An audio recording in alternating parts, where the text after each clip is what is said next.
Je vous remercie, monsieur de la presse.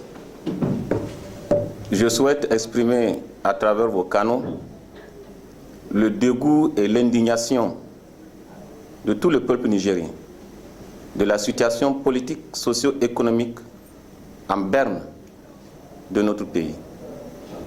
Ce que vit le Niger n'est que la conséquence des inconséquences du gouvernement de la 7e République. Un gouvernement caractérisé par une corruption puante, accentuée par la mauvaise gouvernance et surtout de la haine de M. Issoufou envers certaines catégories de Nigériens, en particulier les opposants, qui représentent pourtant plus de 2/3 des élus locaux et 55 députés élus sous la bannière des partis politiques de l'opposition sur 113. Ce gouvernement, dont les ministres ne se parlent même pas, je disais tantôt, ce gouvernement dont les ministres ne se parlent même pas, s'insultent ou se giflent au su et au vu du président de la République. Incapable de sanctionner ses proches, érigeant ainsi l'impunité au plus haut niveau. Ceci est un danger public. Si on ne viole pas les textes de la République, par-ci, on gifle des pauvres policiers en fonction par-là. L'impunité est érigée en mode de gouvernance. L'Assemblée nationale aujourd'hui est dans une situation qu'aucun chef d'État d'un pays normalement constitué ne souhaite. S'il existe un seul grain de patriotisme à M. Issoufou, il n'a qu'à dissoudre cette institution qui ne répond plus aux normes d'une Assemblée nationale. En effet, l'outil juridique de travail qui régit les devoirs et droits de toute institution, qui est le règlement intérieur, n'existe plus aujourd'hui à l'Assemblée nationale. Il est de facto modifié par la Cour constitutionnelle qui a dit que tout député peut déposer sa candidature, nonobstant les articles 12, 13 et 14 de ce même règlement intérieur qui a pourtant été déclaré conforme par cette même Cour. Par conséquent, les groupes parlementaires n'ont aucune valeur juridique. Aujourd'hui, celui qui tient lieu de président de l'Assemblée nationale a été nommé, comme l'a reconnu lui-même, en contradiction flagrante du règlement intérieur qui ne reconnaît le droit d'être candidat aux différents postes qu'aux groupes parlementaires et aux députés non inscrits. Et nulle part dans la Constitution, comme dans le règlement intérieur, on ne fait cas d'un huissier qui intervient dans la procédure. Il est donc là-bas par infraction puni par la loi. Nous assistons donc à une violation de la Constitution qui, en son article 89, stipule que le bureau doit refléter la configuration politique de l'Assemblée nationale. Cette disposition pertinente de notre loi fondamentale, qui est au-dessus de toutes les dispositions réglementaires et légales, n'est plus en vigueur, car la Cour l'a voulu ainsi, à travers un arrêt. Aujourd'hui, c'est un bureau incomplet qui a assuré les travaux pendant bientôt un mandat. La situation économique de notre pays est catastrophique. On est même en voie de cessation de paiement. Elle est telle que le Niger se voit contraint d'emprunter pour payer les salaires, comme l'attestent les recours intempestifs aux obligations de trésor de 2011 à ce jour. Notre pays y a fait recours plus de 13 fois. Ceci est une situation inacceptable. En effet, la corruption a atteint un niveau critique. Le régime, à travers ses pratiques de passation de marché sans respect des règles de procédure, d'achat de conscience, d'annulation de marché et de radiation des entreprises régulièrement inscrites au registre de commerce du tribunal de commerce sans la corruption. La corruption pue, la corruption tue l'économie. Ce genre de pratique aura nécessairement un impact psychologique négatif sur les investissements étrangers. C'est le cas de la dissolution ou tout simplement de la radiation annoncée dans le journal Sahel dimanche d'une société, la société Marche Agitech Niger, de quoi s'agit-il? En effet, monsieur le journaliste, vous vous souviendrez que l'ARTP, à travers la pose d'un dispositif de contrôle des flux de communication, a attribué à un marché à un certain Salif Diallo, qui n'est même pas nigérien, aujourd'hui qui tient les rouages du pouvoir. Ce Salif Diallo, en créant cette société, Match Agitech, je vous rappelle que ce monsieur est un ministre. L'article 52 de la Constitution est clair, parce qu'il a rang d'un ministre.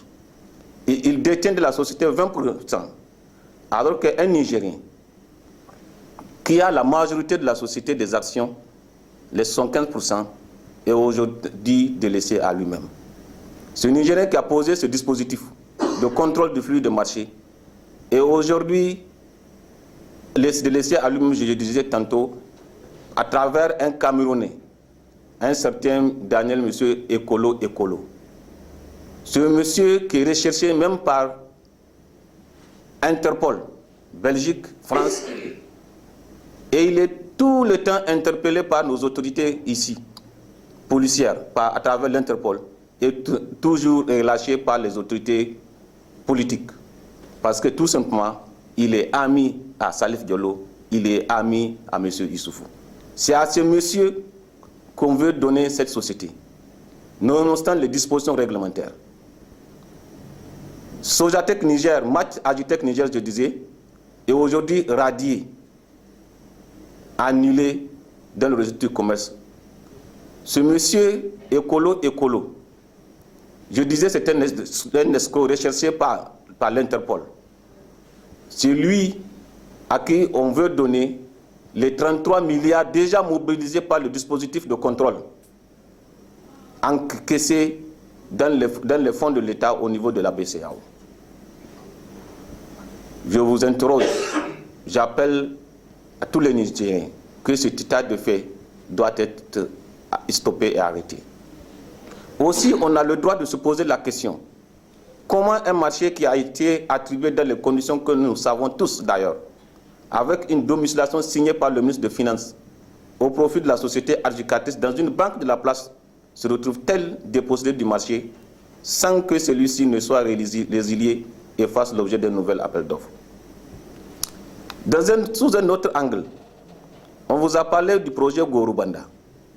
Aujourd'hui, on vous explique ce que ça veut dire. Posez la question à tout un Nigérien.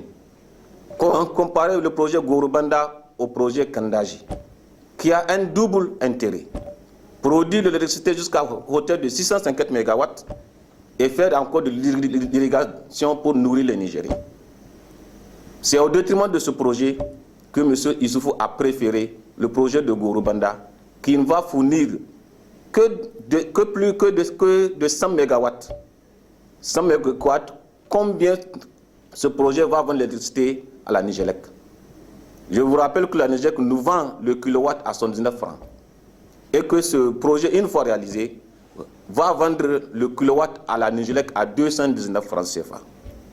Alors, question, comment la Nigélec peut-il supporter ce poids?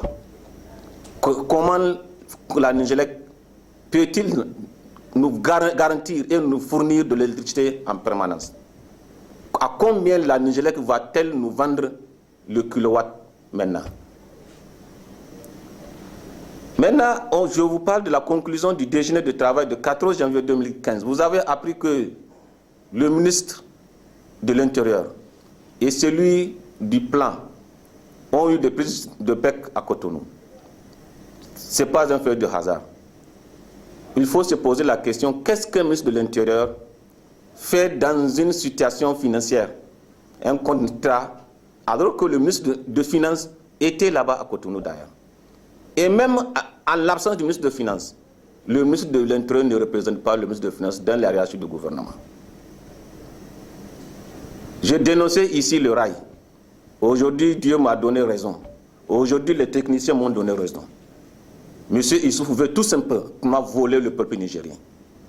À travers Bolloré et avec le soutien du président béninois. Le rail ne sert absolument à rien dans les conditions telles qu'elles est réalisé au Niger. Les conditions techniques ne sont pas appliquées. Tel que reconnu même par Bolloré qui dit, j'ai le contrat sur lequel ils se sont giflés entre eux là-bas. Bolloré qui dit,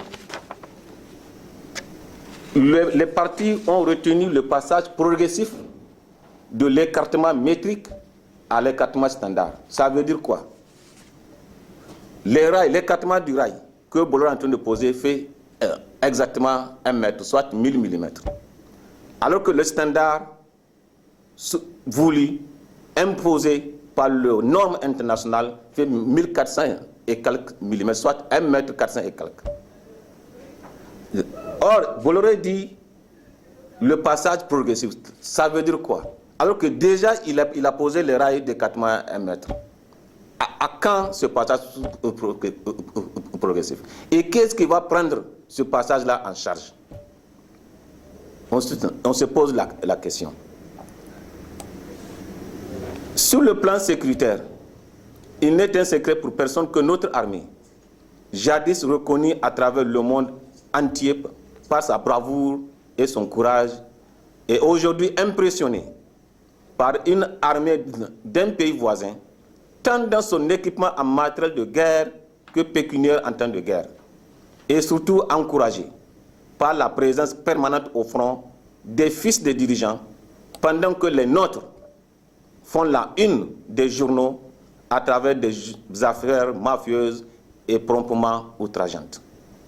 Monsieur le journaliste, je ne finirai pas mon point de presse sans vous dire un point beaucoup plus important qui tient à mon cœur. De quoi s'agit-il? Revenons maintenant à l'ARTP.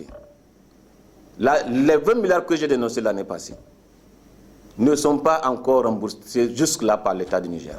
Et comme si cela ne suffit pas, le dispositif posé par cette même entreprise, radiée aujourd'hui par le régime, a collecté 33 milliards pendant 6 mois, ce qui est faux à travers les prévisions de recettes de l'ARTP, qui doit aller jusqu'à 100 milliards.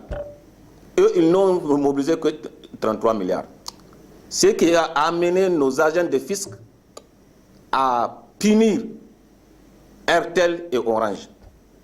RTL devrait payer environ 30 et quelques milliards et Orange 8 milliards. Après négociation, Orange a à peu près 20 et quelques milliards, Orange a accepté de verser 8 milliards et RTL 7 milliards. Mais à notre grande surprise, Salif Diallo encore revient à la charge. Passe à travers le contentieux de l'État. Quand est-ce qu'un contentieux de l'État s'érige en fisc, comme si c'est eux qui collectent l'argent? Et ce contentieux de l'État prend le dossier en charge pour dire non, au lieu de 7 milliards de RTL, RTL va rembourser 2 milliards. Au lieu de 8 milliards de Orange, Orange va payer 800 millions, soit un dixième. Et à notre grande surprise, Orange écrit une grande lettre de remerciement au président de la République. Mon Dieu. Pendant que notre trésor est asséché, pendant que notre État s'endette pour payer les salaires, c'est en ce moment que des Nigériens, avec l'aide d'un expatrié burkinabé Salif Diallo, nous détournent, refusent à ce que ces sociétés payent des pénalités, tout simplement parce qu'il y a des sous-tables, il y a des sous de table. Voilà, messieurs les journalistes, le coup de cœur que je tiens à partager en tant que député national. Parce que notre Assemblée nationale ne sert absolument à rien. Je dis à rien. On a un président qui ne comprend rien. On a un président que lorsque vous le parlez ne comprend pas, et lorsqu'il vous parle ne vous comprend pas. Alors à quoi sert de faire des interpellations? Un président qui n'a doigté personne, s'il sait ce que cela veut dire, il n'allait pas le dire. Un président qui confond la commission du bassin du lac Tchad à la troupe qu'il faut envoyer au Tchad, ou au Nigeria. Un président qui parle de l'OIA aujourd'hui, je pense qu'on est tout simplement dépassé. Alors, je vous garantis que tous les 2 mois, je vais vous faire, au lieu des interpellations, des points de presse, puisque l'Assemblée nationale n'est plus suivie aujourd'hui. Je vous remercie.